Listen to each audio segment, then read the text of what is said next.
What's up, y'all? Out here again today. Remulching paths, pulled a bunch of Bermuda out of them, and put down another layer of mulch, a little bit heavier, trying to get rid of the Bermuda. This was all yard.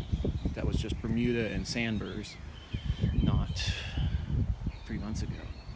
And I rushed it a little bit just because I wanted to get production out, which I am able to get production out. Lots of collards and salad and cilantro and whatnot. But, you know, gonna have to fight the Bermuda for at least a year to get them clean, because I was just impatient. You're always gonna be punished for it, but that's the price you pay.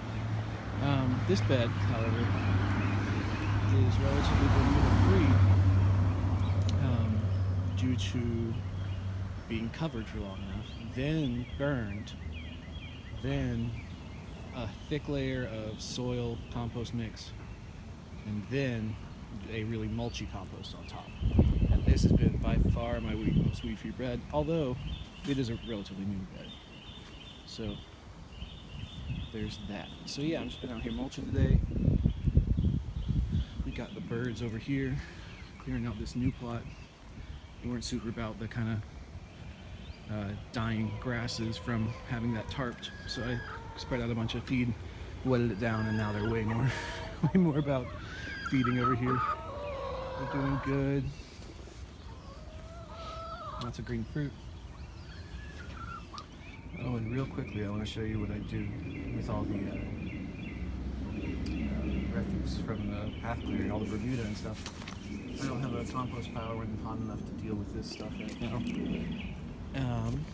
But I figured anything like Bermuda or crabgrass that is really rhizomous and has like a lot of energy in it is great for making JLF, JADAM liquid fertilizer.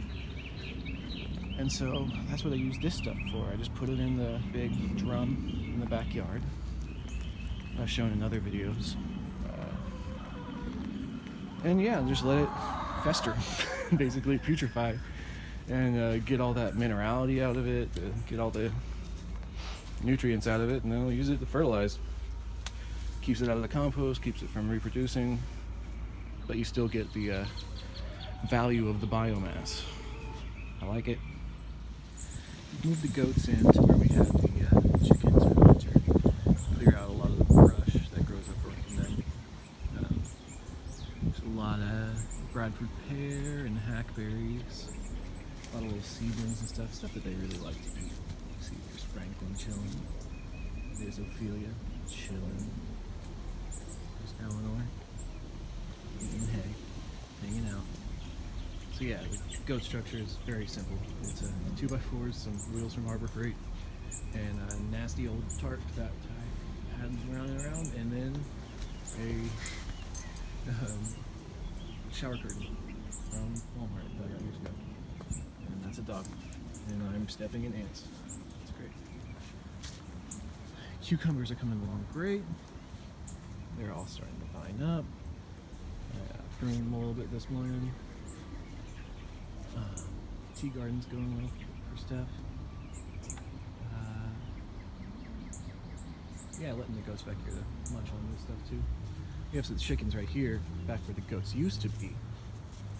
Going through some of this bedding, some of this old alfalfa.